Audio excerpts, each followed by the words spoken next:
لبيك اللهم لبيك لبيك لا شريك لك لبيك মাশাআল্লাহ অনেক প্রশ্ন আছে। প্রথম প্রশ্ন শুনি, হজ চলাকালীন কসর সালাত পড়বো, নরমাল সালাত পড়বো, কসর কতদিন পড়বো? হজের সফরটা পুরোটাই সফর। ঘর থেকে বের হয়ে আবার ঘরে আসা পর্যন্ত আপনি মুসাফির, যত দিনই হয়, 18 দিন, 15 দিন, 7 দিন, 4 দিন, 20 দিন, 24 দিন, কোনো হিসাব নেই।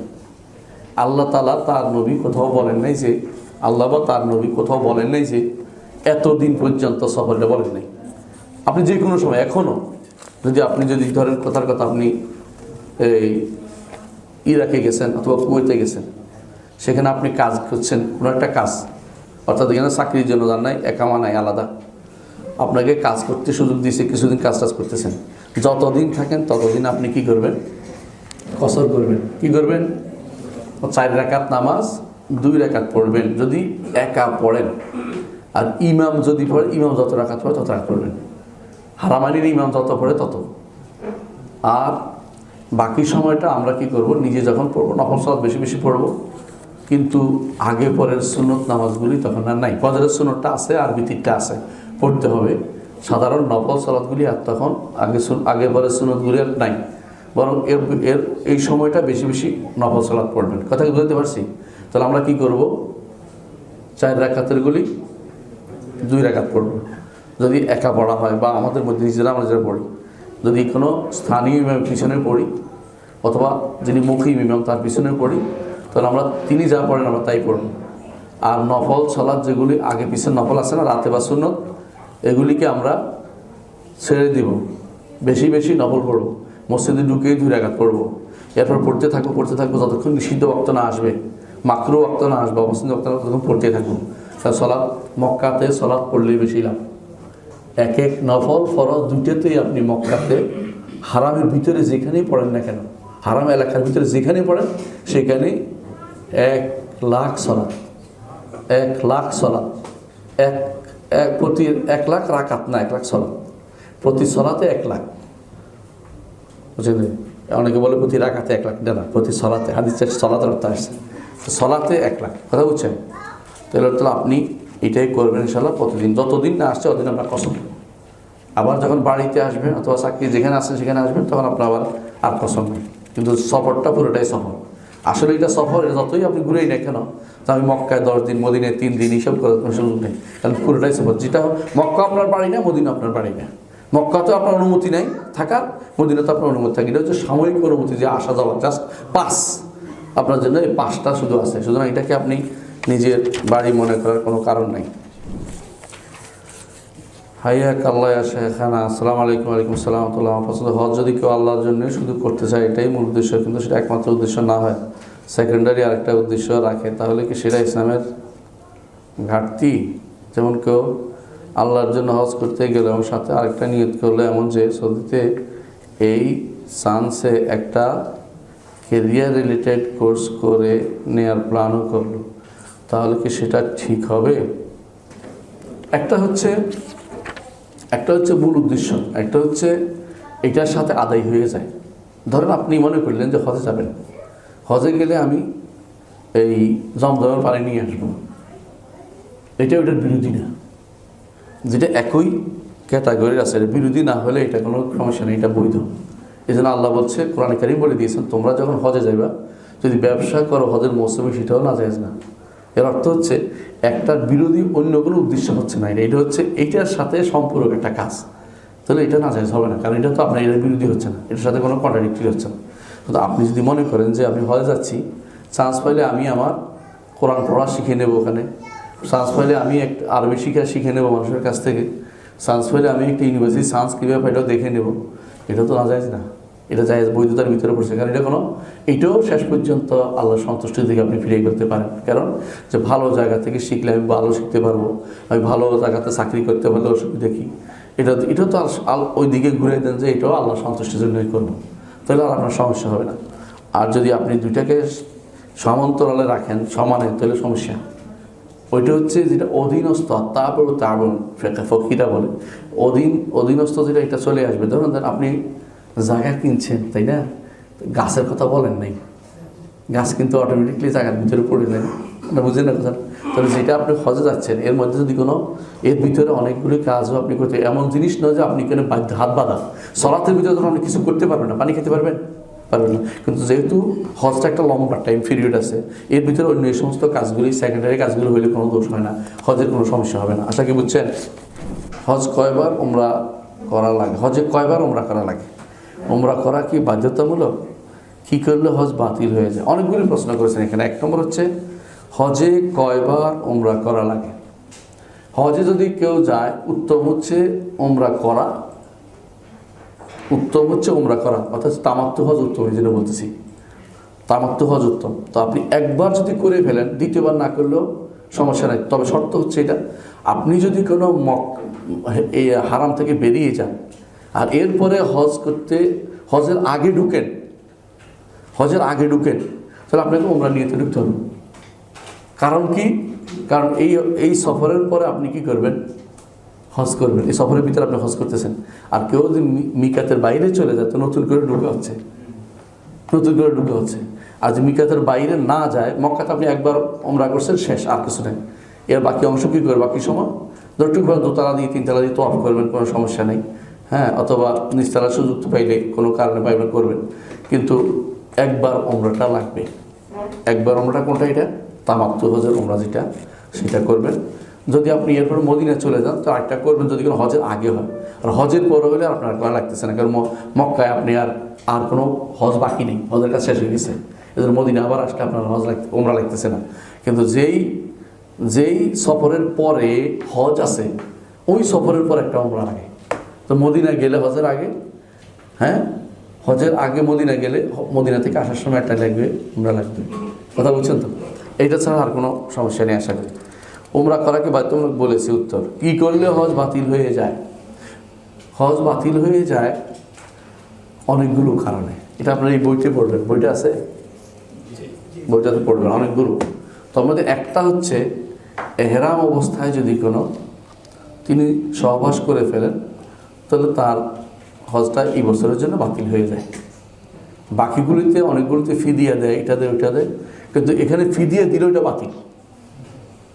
বরং তাকে বড় ফিদিয়া দিতে হবে, একটা ওঁট দিতে হবে ফিদিয়া এসে, আগামী বছর হজ করতে হবে।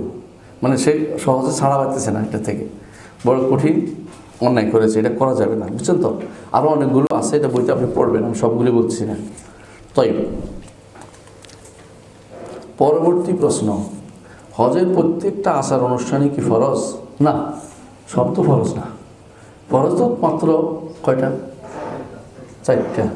একটা হচ্ছে কি এহরাম বাঁধা, হ্যাঁ, আরেকটা কি নিয়ত করার কি এহরাম বাঁধা, হ্যাঁ, আরেকটা হলো আরাফাতে অবস্থান, আরেকটা হলো আরাফা থেকে আসার পরে যে বাইতুল্লাহ তোয়াফ করেন এটা, আর হচ্ছে বাইতুল্লাহ শাড়ি সাফা মরদ, ওটা। এগুলি ছাড়া বাকিগুলি ওয়াজিব আছে, সুন্নত আছে, মুস্তাহাব আছে, অনেকগুলো আছে। এই সবগুলি আপনারা এই বইটা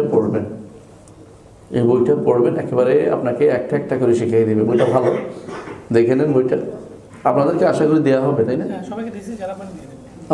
যারা পান নাই তারা এই বইটা পড়বেন। এটা একবারে স্পষ্ট আপনাকে বলে দিছে কোনটা কি, কখন কী করতে হবে, না জন্য কি বলে দিছে,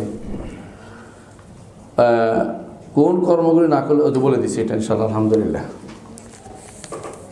এহরাম অবস্থায় মহিলারা কখন বাঁধানো নিকাব খুলে ফেলতে হবে? যখনই এহরাম বাঁধবেন তখনই খুলে ফেলবেন, কথা বলছেন। কিন্তু মানুষ যদি তাকায় তাহলে এমন একটা জিনিস পরবেন যে উপর থেকে নিচে নামানো যায়। আমাদের মায়েরা আগে পড়তেন গ্রামে, মনে আছে, একটা উপর থেকে নামানো উঠানো যায়, সেইটা একটা কিনে নেবেন যাওয়ার সময়। পাওয়া যায় না মনে হয়, নাকি? পাওয়া যায়, ওইটা কিনে নেবেন। ওই সমস্ত ক্যাপ লাগানোর দরকার নেই, ওইটা মুখে লাগলে কিছু হয় না। অনেকে মনে করে মুখে কাপড় লাগতেই পারবে না, এটা নয়। এটা হলো মানুষ যদি আসে আপনি মুখের উপর দিবেন, মানুষ চলে গেলে আবার একান্তে হলে উঠে রাখবেন, এটা হলো নিয়ম। কথা বুঝতে পারছি? তাহলে বোঝা গেল যে নেকাব খুলতে হয়, এহরাম অবস্থায় নেকাব পরা যায় না। মহিলাদের এহরা অবস্থায় নেকাব করতে হয়, তবে এইটা করতে উপর থেকে নামানো, যেটা উঠানো নামানো করতে এটা করতে পারবে, টাইট করে ফিটিং করে আটকে ফেলতে পারবেন না, মানে উঠানো নামানো। এই জন্য যে আপনি যাতে করে বেশিরভাগ সময় ঘরে থাকলে মুখ খুলে রাখতে পারেন। কই এতে ক্যাপ লাগাইছেন যে ক্যাপ তো হবে না, এই ক্যাপটার সমস্যা, আর কোনো সমস্যা নেই এটাতে। মানে ক্যাপটা আপনার এটা অস্বস্তিকর। কেন বলছি, এই ক্যাপটা আসলে মেয়েরা পরে না, এটা পুরুষের জিনিস।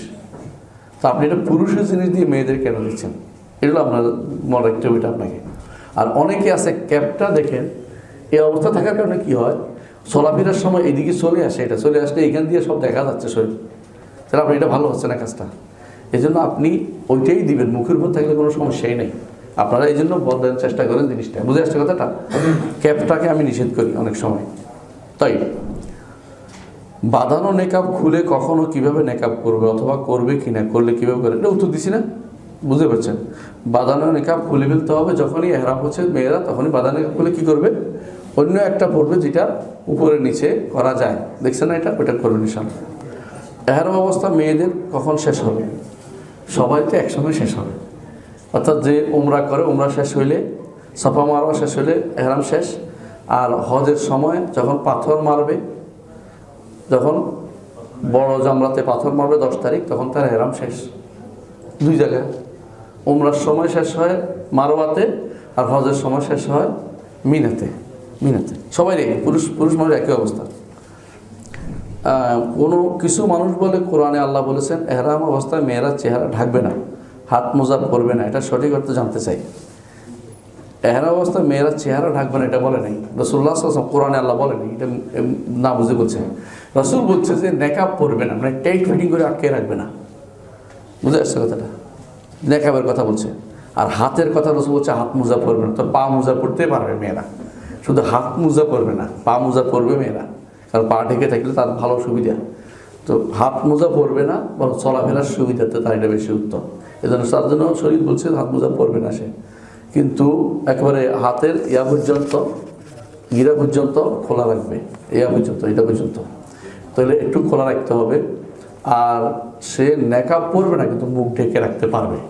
যখন রাসূলুল্লাহ সাল্লাল্লাহু আলাইহি ওয়াসাল্লামের স্ত্রীরা, হাদিসে আসছে, তিনি আয়েশা রাদিয়াল্লাহু আনহা বলতেছেন যে যখন মানুষ আসতো রসুলের কাছে আমরা তখন ঢেকে ফেলতাম, মানুষ যখন চলে যেত আমরা উঠাই নিতাম। তাহলে বলতেন এই সিস্টেমে আপনাকে আসতে হবে, যে সিস্টেমে রসুলের স্ত্রীরা করতেন। কথা বুঝছেন? সুতরাং অনেক কে কী বললো এটা দেখবেন না, রসুলের হাদিস অনুসারে চলবেন।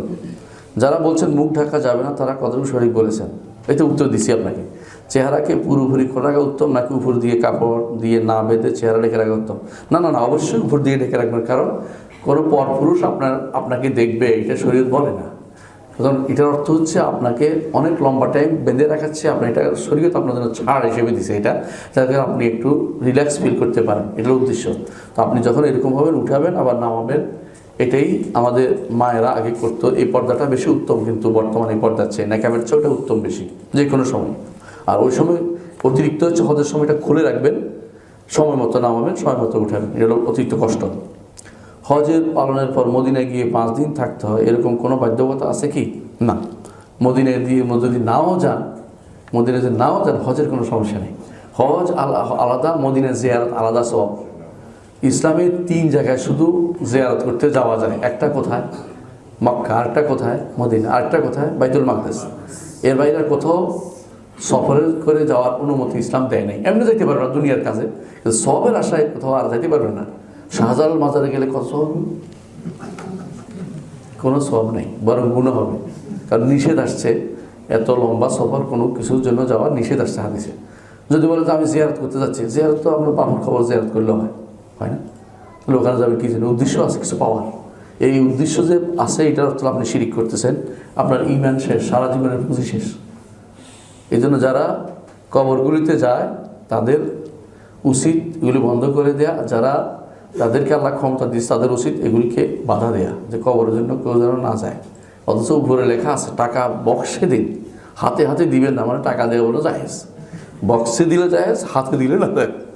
এগুলি এক ধরনের ভণ্ডামি শুরু হয়েছে। বিশেষ করে যারা ডিসিএস ফিরে আছে, এই জাতীয় অনেকগুলো ভাগ পায়, এই জন্য তারা এগুলিকে আরও বেশি পৃষ্ঠপোষকতা দেয়। মদিনায় গিয়ে 5 দিন থাকতে হবে কোনো কথা নেই, না গেলেও সমস্যা নেই, গেলে ভালো। মসজিদ নববী জিয়ারত করবেন, 1 সালাতের সওয়াব পাবেন, যে সহিহ হাদিস দিয়ে আসছে। আর যদি দুর্বল হাদিসে আসছে 50,000। একজন সাধারণ মানুষের জন্য আসমা ও সিফাতে জানা কতখানি জরুরি, কতখানি জানলে একজন তাওহীদবাদী হিসেবে গণ্য হবে। এই প্রশ্ন তো এখানকার প্রশ্ন না, এখানকার প্রশ্ন এখন আমি এটা আলোচনাই করিনি, এই জন্য বলতেছি। এটা অনেক লম্বা বিষয়, এটা আমি জানি না কতটুকু আমি প্রশ্ন উত্তর দিতে পারবো। তো মনে রাখেন, আপনার নাম কি? ইসমাইল ভাই। এই যে আমি ওনাকে এখন চিনতে পারছি, এখন যদি ইসমাইল হচ্ছে উনি, তাই না? যদি আমি ওনার ইসমাইল ডাকি, হাসি হবে না? কথা বলছেন কিনা? কাউকে চিনতে হলে তাকে দেখতে হবে, অথবা তার নাম জানতে হবে, অথবা তার গুণ জানতে হবে, তাহলে চিনতে পারবেন। আল্লাহর মারিফত হাসিল করতে হলে, আল্লাহকে চিনতে হলে আল্লাহর নাম এবং গুণ ছাড়া কোনো পথ নেই। আল্লাহকে দেখি নেই, আল্লাহর মতো কাউকে দেখি নেই। ওয়ালাম ইয়াকুল্লাহু কুফুয়ান আহাদ, তার মতো কেউ নেই, তার মতো কিছু নেই, আল্লাহকেও দেখি নেই। তাহলে বাকি রয়েছে কি? নাম ও গুণ। যে ব্যক্তি নাম ও গুণ দ্বারা জানে নাই, সে ব্যক্তি আল্লাহকে চিনতে পারে নাই। আর দুনিয়াতে সবচেয়ে বড় নেয়ামত হচ্ছে আল্লাহকে চেনা। আখিরাতে বড় নেয়ামত কি? সবচেয়ে আল্লাহকে দেখা। মুখে থাকবে জানো, দুনিয়াতে সবচেয়ে বড় নেয়ামত কি? আল্লাহকে চেনা। আখিরাতে সবচেয়ে বড় নেয়ামত কি? আল্লাহকে দেখা। যে ব্যক্তি আল্লাহকে চিনতে পারে নাই, তাহলে সেই ব্যক্তি দুনিয়াতে এসে কোনো লাভ হয়নি। দুনিয়াকে আল্লাহকে চিনতে হলে নামে ও গুণের মধ্যে চিনবেন। কথা বলেন কিনা?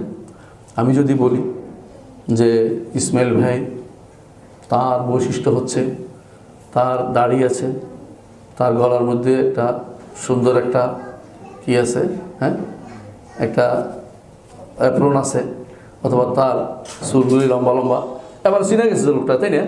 তারপরে লাল একটা দেখা যাচ্ছে গলার পাশ দিয়ে, এবার সহজে আরও একটু হাতে চিনে গেছে। আল্লাহকে চিনতে হবে তার নাম ও গুণ দিয়ে, যে তিনি কি? তিনি করিম, তিনি রাহিম, তিনি আহাদ, তিনি ওয়াহেদ, তিনি সিত্তির, তিনি সমাদ। একটা একটা করে প্রত্যেকটা নতুন নতুন অর্থ আসছে। যে ব্যক্তি আল্লাহর নাম গুণ জানে নাই, আল্লাহকে কীভাবে চিনছে? ওর মতো অভাগা দুর্ভাগা আর কেউ নেই দুনিয়াতে, এসে তাকে চিনতেই পারে না। তার যে তাকে সৃষ্টি করে তাকে চিনতে পারে নাই। আপনার দুনিয়াতে আপনাকে যদি আপনাকে দুনিয়ার বিষয় দেখেন না, আপনাকে যদি কোনো চাকরি দেয়, আর আপনি যদি বলেন যে আমাদের বসের তো কোনো দেখি নাই, তো তারে চিনিও না, দেখে ভালো কাজ হলো। বুদ্ধিমত্ত হলো যে যেই বসে চাকরিটা দিচ্ছে, টাকা দিচ্ছে, বেতন দিচ্ছে, তাহলে চিনে রাখা। নাহলে তো তুমি যোগ্য নয় ওকে চাকরি করো। আপনি যদি জান্নাতে যেতে হয়, দুনিয়াতে আল্লাহকে চিনতে হবে, আখিরাতে আল্লাহকে দেখার নিয়তে যেতে হবে। জান্নাতে সর্বোচ্চ নেয়ামত হচ্ছে আল্লাহকে দেখা। সবচেয়ে বড় নেয়ামত দিবে আল্লাহকে দেখা। তা আল্লাহকে দেখে চিনবেন কী করে? যদি কোনো আপনি তার গুণে জানেন না, নামে জানেন না, বৈশিষ্ট্য জানেন না, দেখেন না কোনো দিন, তার সম্পর্কে জানেন না, তাকে চিনবেন কী করে? এদের নাম গুণের এত বেশি দরকার। যত বেশি নাম গুণ জানবেন, তত বেশি আল্লাহকে আমরা চিনতে পারবো। আল্লাহ আমাদের বোঝার তৌফিক দান। আসসালামু আলাইকুম রহমতুল্লাহ। হজ চলাকালীন সময় কোনো মহিলার হায়েজ হলে তার করণীয় কি? স্বাভাবিক। সুবহানাল্লাহ, রাসূলুল্লাহ সাল্লাল্লাহু আলাইহি ওয়াসাল্লাম স্ত্রীদের কারো হায়েজ হয়েছে প্রথমে, কারো শেষে, কারো মাঝখানে। আল্লাহ তাআলা এটা এইভাবে করেছেন যাতে করে উম্মতের মধ্যে এটা একটা কী থাকে? সলিউশন থাকে, সমাধান থাকে। এটা সমাধান থাকে। দেখেন, আয়েশা রাদিয়াল্লাহু আনহা মক্কা আসছে, মক্কা আসার পরে কাঁদতেছে। কেউ কাঁদো কেন? বলে আমার তো হায়েজ হয়ে গেছে। বলে আল্লাহ বনি আদমের উপরে এটা লিখে দিয়েছে, তোমার কান্নার কী আছে? তুমি হজে চলে যাও, ওমরাকে হজ বানাই ফেলো। ওমরাকে টেনে কী বানাইছে? হজ করে বলছে ওমরা হয়নি, আর হজের দিকে চলে গেছে উনি। অর্থাৎ এ হেরামে ছিলেন তিনি, এহরাম নষ্ট হয়নি, ওইটাকে হজের এহরাম বানিয়ে ফেলছেন। হজ করেছেন, তিনি আবার যাবেন না। বলে যে আমার তো একটা হয়েছে, আমার হজ হয়েছে, আমার উমরা হয় নাই। উনিরা উমরা করছে, যাই আমার কইবে যে তুমি তো একটা করছো, আমরা দুইটা করছি। তাহলে মেয়েরা টাকা নাই করে তো যে আরে বিপদে তাড়াতাড়ি বলে আব্দুর রহমান ইবনে আবু বকর, তুমি তোমার বোনের নিয়ে যাও, হ্যাঁ, মসজিদ তানিম থেকে তারা নিয়ে একটা উমরা করাই নিও, তাই না?